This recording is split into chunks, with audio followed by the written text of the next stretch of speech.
বিগত 16 জুনত নগাঁৱৰ ডিফলত উদ্ধাৰ হোৱা কাৰ্বি আংলঙৰ যুৱতীগৰাকীৰ হত্যাকাণ্ডৰ অভিযুক্তক ফাঁচীৰ দাবী। নগাঁও সদৰ আৰক্ষী থানাৰ সন্মুখত হুংকাৰ নগাঁও কাৰ্বি ছাত্ৰ সন্থাৰ। মুখ্যমন্ত্ৰীৰ হস্তক্ষেপৰ আহ্বান। আজি মঙলবাৰে নগাঁও আৰক্ষীয়ে মাতৃক চমজাই দিয়ে যুৱতীগৰাকীৰ কেইপদমান অলংকাৰ। হত্যাকাণ্ড সন্দৰ্ভত গ্ৰেপ্তাৰ হৈছিল নগাঁৱৰ মৰংগিয়ালৰ ছাদ্দাম হুছেইন নামৰ এজন বিবাহিত লোক।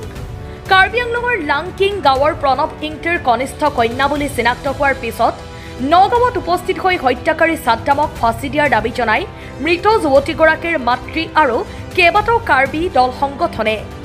উল্লেখযোগ্য যে ডিঙিত গামোচাৰে মেৰিয়াই ধৃত ছাদ্দামে গাড়ীৰ ভিতৰত হত্যা কৰিছিল যুৱতীগৰাকীক। আজি পোষ্টমৰ্টম ৰিপৰ্ট লগতে DNA ৰিপৰ্ট দিয়া কথা আছে, সেইকাৰণে আমি ৰিপৰ্টৰ বাবে আহিছোঁ, কিন্তু আমি মাত্ৰ আহি পাইছোঁ। ৰিপৰ্টটো কি হয় কেনেকৈ হয় আমিও ক'ব পৰা নাই, AC ছাৰৰ লগত আমি কথা পতা হোৱা নাই, যিহেতু সেইকাৰণে আমি ডিটেইলছ আপোনালোকক জনাব নোৱাৰিম। আৰু যিহেতু সন্দেহটো সকলোৱে গম পাইছে যে এইটো ৰেপ আৰু মাৰ্ডাৰ, সকলোৱে জানে সেইটো। এতিয়া আমি নতুনকৈ ক'ব লগা একো নাই, কাৰণ এইটো ক্লিয়াৰলি দেখা গৈছে। আৰু আৰক্ষী প্ৰশাসনক মই ক'ব বিচাৰিছোঁ, মই মানে আমাৰ ৱমেন কেছৰ ফালৰ পৰা ক'ব বিচাৰিছোঁ যে আৰক্ষী প্ৰশাসনৰ গাফিলতিৰ বাবে এয়া মৃতদেহটো সলনি হৈছে। কাৰণ এটা ৰহাৰ পিংকি দাস বুলি ফেমিলিয়ে কৈছে যে কেনেকুৱা মৃতদেহটো নিজৰ ছোৱালীজনী গম নাপালে।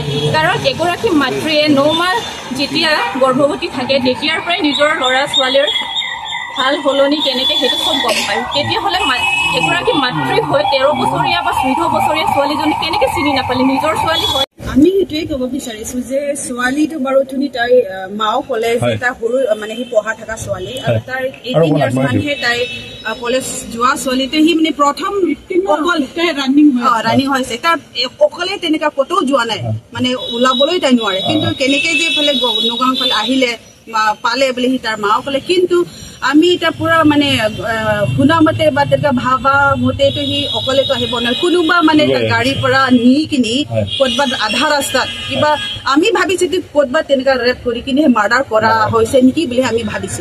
এজনক যে ধৰিছে সেইজনক আপোনালোকে আগতে চিনি পায় নেকি? ছাদ্দাম হুছেইন বুলি এজনক ধৰিছে, চিনি নাপায় চিনি নাপায়।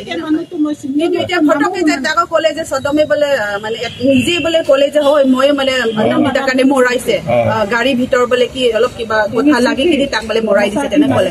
সেইটো কাৰণে আমি অলপমান কথাটো মানে ভাবি আছো, সন্দেহ মানে অকলেতো তাই কেনেকে মাৰিব আছে, তাৰ লগত সি মাৰিছে, সিও থাকিব, ইনভলভ হ'ব সিও, কিন্তু তাৰ লগত কোনোবা আছে আৰু আছে তেনেকে। কি ক'ব, কি আহ্বান জনাব? আহ্বানটো আৰক্ষীক কি জনাব যে লগত যদি কোনোবা আছে তাৰ কাৰণেতো আমি জাষ্টিছহে লাগে, তাক ফাঁচীহে লাগে, আমি ফাঁচীহে লাগে। 4জন হওক তাৰ লোকৰা, 5জন হওক বা 3জন হওক, আমি মানে তাক নেৰে অকলে কানি মিধনিটো নহয়, তাৰ যিমান লোকৰি আছে তাহাঁতক চব আমি মানে বিচাৰিম। আৰু পালে পষ্টমৰ্টম আজি ৰিপৰ্ট পাব পোৱাৰ কাৰণে আমাৰ গোটেই ইয়াত জমা হৈছে। এতিয়া পষ্টমৰ্টম ৰিপৰ্ট কাৰণে ৰখি আছে আৰু DNA টেষ্ট কাৰণেও ৰখি আছে। বৰ্তমান আমি জাষ্ট আহি পাইছে থানাত, মানে ভিতৰ গৈ পোৱা নাই। আৰু ইয়েছ ছাৰহঁতৰ লগত আমাৰ বৰ্তমান কথা পতা হোৱা নাই। কাৰণ আমি ইয়াত অহাটো হ'ল মোৰ ছোৱালীৰে ইয়াত ডেড বডি পাইছে বুলি আহিছো। কি নাম আছিলে তাই? নামটো কি আছিলে? নম্ৰতা এনটিপি। হয়, ডেড বডি পাইছিলে নহয় জানো? ডেড বডি পাইছিলে ইয়াত নগৰ থানাত ৰিপৰ্ট পৰা ইনফৰমেশ্যন পাইছে। তাৰ পৰা তেতিয়া আমি ইয়াতলৈকে আহিছো। আমি লাংচ থানাত আমি ইনফৰমেশ্যন দিছো। আৰু তাত কেতিয়া হেৰাইছিলে? জুন 15। জুন 15ত আপোনালোকে কেতিয়া কেছ দিছিলে? কেছ কেতিয়া দিছিলে তাতে? আমি 17 তাৰিখ। তাৰপিছত বিচাৰি ফুৰিছে তাৰমানে? বিচাৰি আছো, বহুতখিনি বিচাৰো পিছতে ইফালে নিউজটো পোৱা নাই নহয়, নগাঁও চাইডত দিয়াত দিছো পালেতো ইয়ালৈকে আহিলে হয়। কেতিয়া গম পালে? কাৰ্বি আংলংহে বিচাৰি আছো। কেতিয়া গম পালে? কেতিয়া গম পালে?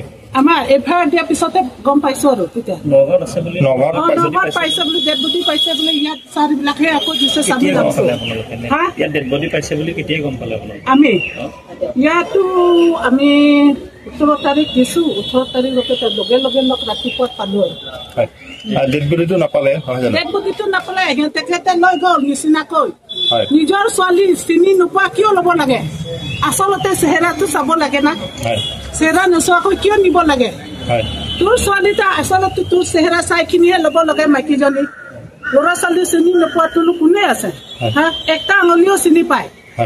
কিয় ল'ব লাগে এনেকা অথনি কৈছে এইটো মোৰ ছোৱালী নহয় মই ল'ব নাচাই ছাৰে জোৰ জবৰ ল'ব দিছে বোলে লৈ যা বোলে ইয়াৰ ছাৰবিলাকহে আকৌ যাচিছে বোলে আৰু এইটো ছোৱালীটো 13 বছৰে 13 বছৰ বোলে ছোৱালীটো হ'ল